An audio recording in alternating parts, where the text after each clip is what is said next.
नमस्कार दोस्तों, स्वागत है पॉइंट ब्लैंक में अजीत भारती के 27वें एपिसोड में। बिलियन तक पहुंचा दो यार, बिलियन तक। नितिन नवीन ने राहुल, अखिलेश और केजरीवाल का नाम लेकर के कहा कि लोग उनके झांसे में नहीं आएंगे और सनातन इतना कमजोर नहीं है। नए नए राम भक्त बने केजरीवाल ने अपने जीवन का सबसे बड़ा माइक ड्रॉप मोमेंट मारा और पूछा कि आप हैं कौन।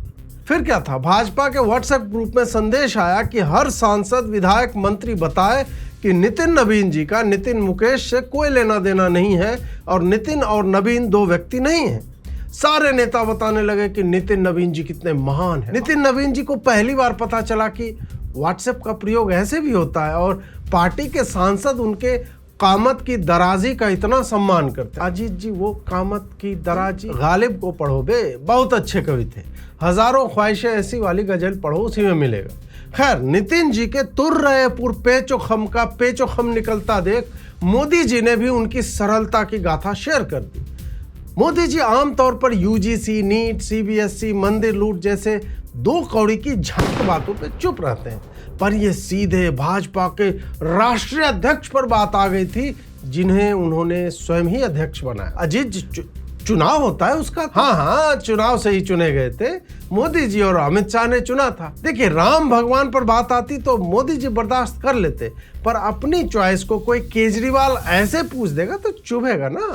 और पता है, ये ट्वीट मोदी जी ने इंडोनेशिया वाले जहाज पर बैठकर किया। थोड़ा और पहले कर देते, लेकिन अदृश्य शक्तियों को हाथ हिलाने में समय लग गया। भाई, साध रखा है मोदी जी ने तम पिशाच टाइप किसी को, वरना इतने कांड होते रहने के बाद भी लैंडस्लाइड पे लैंडस्लाइड जीत कैसे हो रही है। सुब्रमण्यम स्वामी बताएगा कि लोक कल्याण मार्ग पर मोदी जी शमशान की लकड़ियों को हवन कुंड में डालकर काली शक्तियों को अपने वश में करते हैं और गूगल अर्थ पे सब दिखता है, देख लो। बिल्कुल वैसे अजीत जी जैसे 10 जनपथ में एक बहुत बड़ा चर्च है। बिल्कुल बिल्कुल। खैर, मेरी समझ में ये नहीं आता कि सही में मोदी जी ये हाथ किसको हिला रहे हैं और जिस तरह से हिलाते हैं और देर तक हिलाते हैं, ऐसे में किसी दिन कोई बाबू नीचे से ग्रीन क्रिस्टल ऑफ बंगाल की खाड़ी अवार्ड न पकड़ा दे कि मोदी जी अब जाइए, अवार्ड आ गया है और यहाँ से आपको इंडोनेशिया जाना है, आप अभी जा रहे हैं, आ नहीं रहे। वैसे ताज़ा समाचार मिलने तक मोदी जी को इंडोनेशिया वालों ने भी जी हाँ मिल गया है। संभव है कि वीडियो पब्लिश होने तक न्यूजीलैंड और ऑस्ट्रेलिया से भी मिल जाए। क्या है कि मिला हुआ तो पहले से ही होता है, मोदी जी बस कलेक्ट करने जा रहे हैं। और दुर्भाग्य देखिए कि यह बात गार्डियन वालों को भी पता चल गई कि मोदी जी जहाँ जाते हैं अवार्ड पाते हैं। मुझे लगा केवल IT सेल वाले और भारत मंडपम में भुने काजू चरने वाले इन्फ्लुएंजा ही इसका रिकॉर्ड रखते होंगे। पूछ रहे हैं कि नितिन नवीन कौन है। नितिन जी चाहते तो मुझे राज्यसभा भेजकर आज की डेट में सुझाव ले लेते कि अजीत जी इसका क्या उत्तर दिया जाए, तो मैं कहता कि कोट ट्वीट कीजिए। पूछते हैं वो कि गालिब कौन है, कोई बतलाओ कि हम बतलाएं क्या। लेकिन नहीं, फिर भारत मंडपम वाले चिरकुटों से यही सुझाव आएगा कि हर सांसद को बोलो ट्वीट करेगा। ये है इनकी कम्युनिकेशन स्ट्रेटजी। अब कोई सड़क पर बोल दे कि जानता है मेरा बाप कौन है, तो लोग उसके बाप का नाम थोड़ा पूछने लगते हैं कि अच्छा वो है उस गांव वाले, अरे हाँ वहां तुम्हारी दीदी का ससुराल है। और आम आदमी पार्टी के जाहिलों, जिसके स्वागत में स्वयं चिरंजीवी हनुमान जी हिमालय त्याग कर उनके रथ के सम्मुख आनंदित होकर के नृत्य कर रहे भाजपा का झंडा लेकर के, उनसे परिचय पूछा जा रहा है। वैसे भाजपा वालों के लिए हनुमान जी ऑन कॉल रहते हैं, कभी पतंग में लटक करके उड़ते हैं, कभी किसी मुख्यमंत्री के गले में माला पहनाने जाते हैं। अजीत जी, हनुमान जी को तो छोड़ दिया, अरे भाजपा वाले नहीं छोड़ रहे हैं, तभी तो राम मंदिर में डाका पड़ गया और किसी पे उनकी गदा नहीं चली। मोदी जी स्वयं तो गायब ही हैं इस प्रकरण से, हनुमान जी को भी भाजपा के आयोजनों में भेज देते हैं, नहीं तो उनके रहते क्या CCTV की आवश्यकता थी। राम मंदिर ट्रस्ट के अध्यक्ष श्री नृत्य गोपाल दास जी भी नींद से जगे और कहा कि यशस्वी योगी जी और मोदी जी पे उन्हें पूरा विश्वास है कि न्याय होगा और इस पर राजनीति नहीं होनी चाहिए। पहले तो मुझे यह बताया जाए कि ट्रस्ट के लोग कौन से पदार्थ का सेवन करते हैं कि कोई 2 सप्ताह बाद तो कोई महीने भर बाद जगता है कि स्टेटमेंट देना चाहिए। वैसे नृत्य गोपाल जी की विडंबना देखिए कि नाम में नृत्य है, चलते व्हीलचेयर से, जागते महीने में एक बार है। यही सब देखकर चोरों ने सोचा होगा कि इसको क्या ही पता चलेगा और चल भी जाएगा, क्या कर लेगा।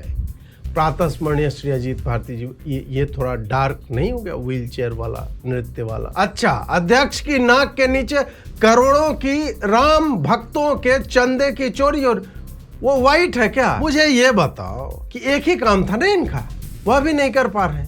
तो इनको जो अध्यक्ष बना दिए, इसके जगह इनका व्हील चेयर में चाइनीज फाइबर स्वरूप ही बिठा देते। कम से कम हम लोग को यह सांत्वना तो रहती कि फाइबर स्वरूप है, क्या ही कर लेता बेचारा, वो भी व्हील चेयर में बैठा हुआ। जिस मोदी जी की ये राह देख रहे हैं, उस मोदी जी ने इस प्रकरण पे 2 शब्द नहीं बोले। वो अपने राष्ट्रीय अध्यक्ष की गरीबी की वैसी कहानियां शेयर कर रहे हैं जो पटना, प्रयागराज, दिल्ली की छोटी छोटी कॉलोनियों में रहने वाले हर विद्यार्थी की कहानी है। ट्रस्ट के कोषाध्यक्ष गोविंद गिरी जी का लेटर भी आया, जिसमें उन्होंने बताया कि मैं ना तो साइन करता हूँ, न गिनता हूँ, न जहाज से आने जाने का खर्चा लेता हूँ, न हर दिन वहां रहता हूँ। बेसिकली गोविंद गिरी जी का वर्क फ्रॉम होम चल रहा था, और उसमें भी प्रॉक्सी बिठा रखे थे जांचने के लिए। और कोषाध्यक्ष होकर भी कोष में डाका पड़ गया, तो इनको कुछ मत कहो, क्योंकि इन्होंने मोदी जी का उपवास गिलास में पानी पिला करके तुड़वाया था। भाई, फिर आप कोषाध्यक्ष क्या राम भगवान पे उपकार करने के लिए बने थे कि अरे मैं तो फलाना मंदिर का भी उपाध्यक्ष हूँ और मेरी कथा वथा चलती रहती है, अब आप कह रहे हैं नाम लिखवा लेते हैं? भाई, नरेंद्र मोदी और संघ ने ऐसे नमूनों को क्यों नामित किया था ट्रस्ट? कल ट्रस्ट की मीटिंग हुई और श्री चंपत राय जी और श्री अनिल मिश्रा जी का त्यागपत्र स्वीकृत कर लिया गया। श्री अजीत जी, श्री, अरे बोलना पड़ता है यार, वीएचपी और संघ के लोग हैं, मंदिर आंदोलन में रक्त स्वेद दिया। हेडफोन फेंको यार, पका दिया साला एक ही बात से, खोपड़ी तोड़ साले का। और संभावना जताई गई कि उनकी जगह एक बजरंग लाल बागरा जी को, जो विश्व हिंदू परिषद के ही हैं, उनको दायित्व तो दिया जाएगा। वर्तमान समय के लिए आईएफएस कृष्ण मोहन को अंतरिम पद दिया गया। पता नहीं कुछ कोटा सिस्टम है क्या कि एक विश्व हिंदू परिषद वाला ही बनेगा जाने के बाद। कमाल की बात यह है कि संघ के चरित्र निर्माण वाले बंधुओं की नाक के नीचे यह सब हुआ। संभव है उनके संज्ञान में हुआ और वह स्वयं भी चोरी में संलिप्त हों, पर उनके कारखाने के आर्टिफिशियल डायमंड का निकलना जारी है। भाई, मूंछ होनी चाहिए सफेद और हेडगवार साहब जैसी, बाकी चरित्र का अचार डालना। एक सदस्य परमानंद गिरी महाराज टोयोटो वेलफेयर में पहुंचे, जो केवल 1.25 करोड़ में आती है। चाहते तो परमानंद को सार्थक करते हैं तो वो मर्सिडीज में आ सकते थे, पर चंदा चोरी और मंदिर के पैसों की लूट के बीच हो रही मीटिंग में क्या व्यक्ति अपनी सादगी का परित्याग कर दे? सफेद रंग की गाड़ी। एक तरफ गोविंद गिरी या परमानंद गिरी या नृत्य गोपाल जी अपनी नैतिकता दिखा रहे हैं, राम मंदिर वाले 1 महीने बाद चांदी का काग, भुषुंडी, सोने की रामायण, हार आदि प्रेस के लिए डिस्प्ले कर रहे हैं। वहीं एक कांग्रेसी जीतू पटवारी ने अपने द्वारा मंदिर में कभी दान दिए गए 1100 रुपये वापस मांगे। भाई, 1100 के ब्याज समेत मैं 11,000 दे देता, यूपीआई अपना भेजो। जीतू भाई का शॉर्ट टू फेम यही है कि सोशल मीडिया पे कभी साइकिल चला लिया, कभी 1100 मांग लिए। तुम लोग को लज्जा नहीं आती बे? टिन्नू यादव कैश ले गया था या अनुकल्प ने 10 गुणे दाम में ट्रस्ट को भूमि बेच दी, तो क्या ये लोग वो सब तुम्हारे वाले ही 2 500 के नोट और 100 के नोट थे? कल को राहुल गांधी कहते मिले मैंने मन में प्रणाम किया था, वो प्रणाम लौटा दो मेरा, या ये कि मैंने 2 किलो आलू भेजे थे, उसका सोना कहाँ पिघलवाया है वो बताओ।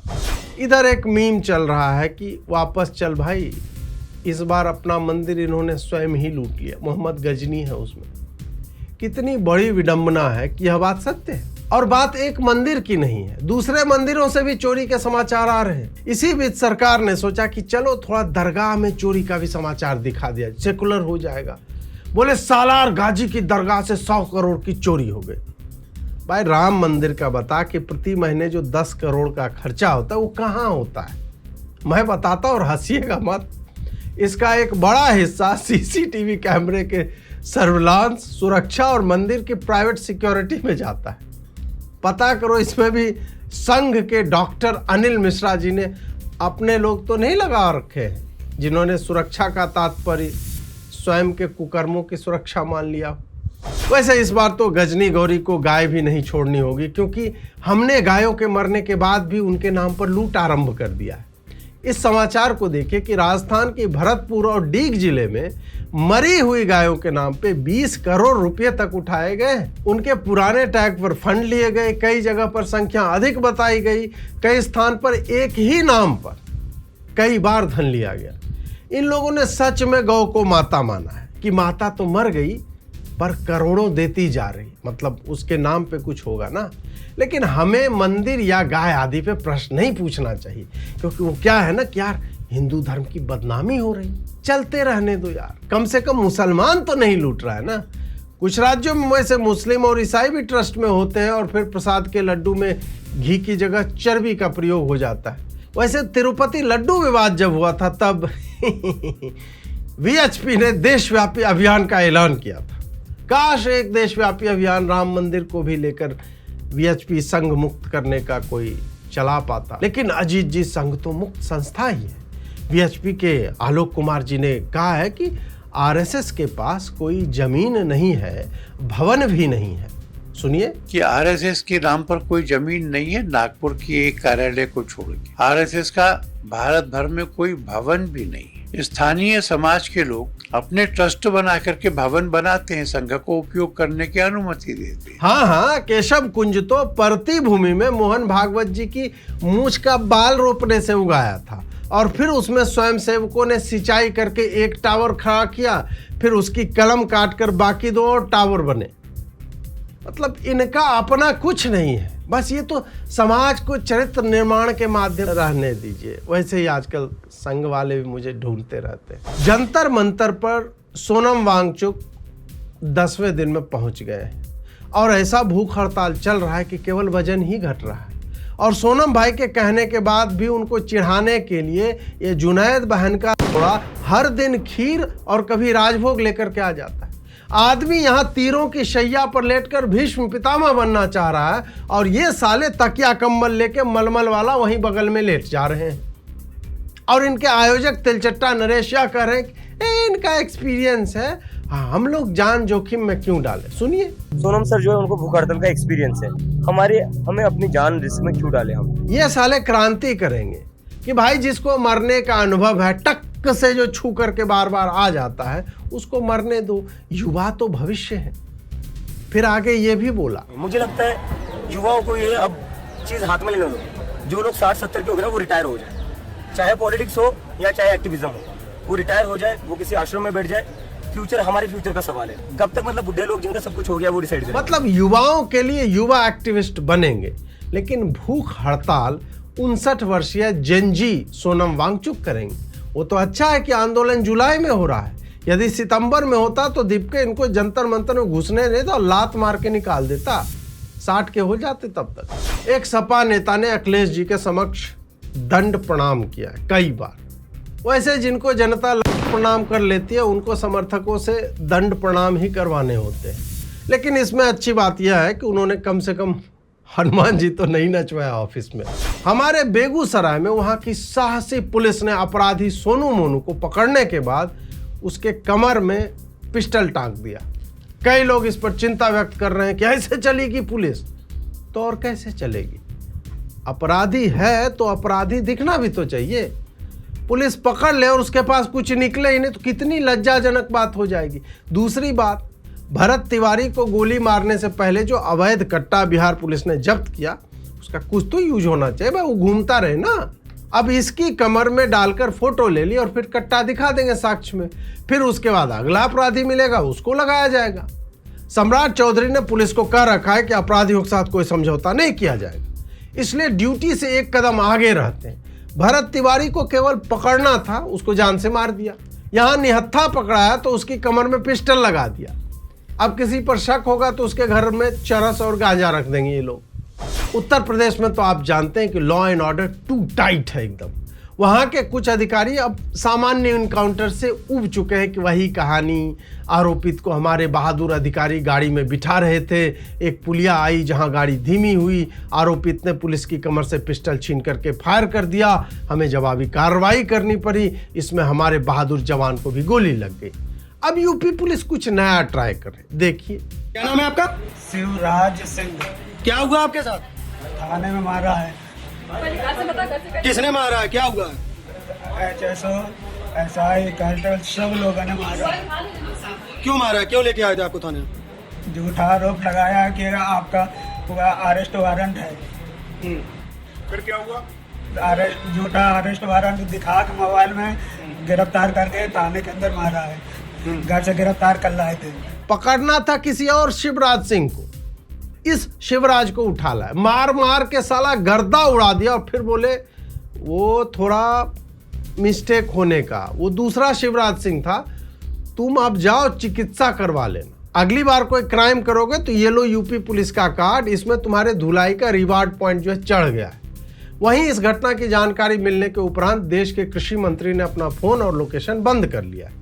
इससे पहले ऐसा ही कमाल शुभेंदु अधिकारी के पीए की हत्या के संदर्भ में बंगाल पुलिस ने उत्तर प्रदेश पुलिस के साथ मिलकर किया था, जब उन्हें राजकुमार सिंह की जगह अयोध्या के राज सिंह को उठाना पड़ा। बाद में पता चला दोनों अलग लोग।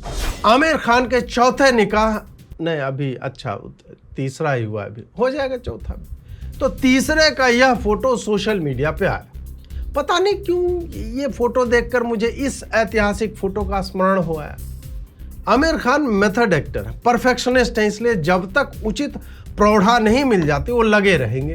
वैसे मुझे ऐसे उत्सव बहुत लुभाते हैं जहां बाप के निकाह में पहले के बेटे बेटियां कुर्सी लगा रहे हैं, सिलेंडर के इंतजाम में लगे हुए हैं, बाप भी फैमिली फोटो में सबको अपनी जगह दिखा रहा हो।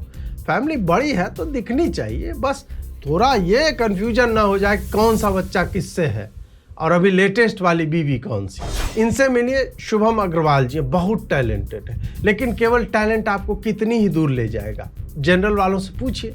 अतः इन्होंने स्वयं को विकलांग घोषित किया और उसमें भी स्लाइडर लगा दिया कि इस नौकरी में मैं 1% विकलांग हूँ, इसमें 40 और इस वाले में 67%।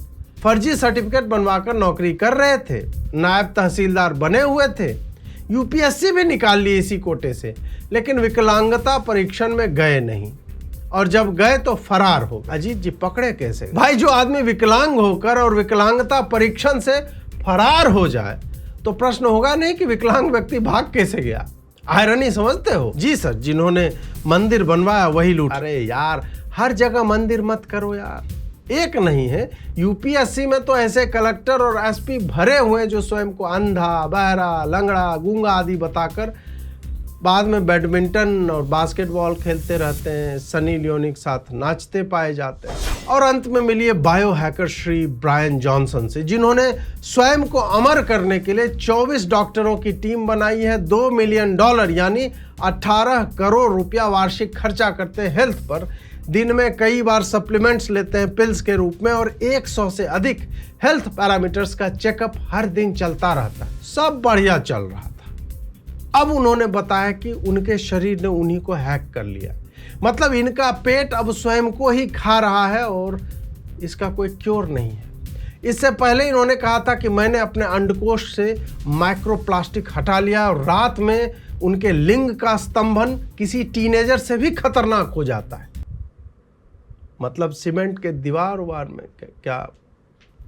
पहली बात तो ये बताओ कि तुमने अंडकोशों में माइक्रोप्लास्टिक डाले ही क्यों, और दूसरी बात कि 51 वर्ष में ऐसा स्तंभन पाने के लिए जो तू 18 करोड़ खर्चा कर रहा है, ये तो हमारे अलीगढ़ के हकीम और दीवारों पर विज्ञापन देने वाला जुबैर भी कर देता है। मिलो एक बार मंगलवार को और खोई हुई ताकत प्राप्त करो। कहाँ पड़े हो इन चक्करों में भाई? कैसा लगा आपको यह एपिसोड हमें कमेंट करके अवश्य बताएं। पिछली बार का सबसे अच्छा कमेंट शुभम शर्मा ने किया था, जिनसे हम शीघ्र ही संपर्क करेंगे और पॉइंट ब्लैंक की ओर से उन्हें हम उपहार भेजेंगे। आप भी सबसे अच्छे हिस्से को लेकर के हमें बताएं कि कौन सी बात आपको सबसे अच्छी लगी और क्यों। नमस्कार।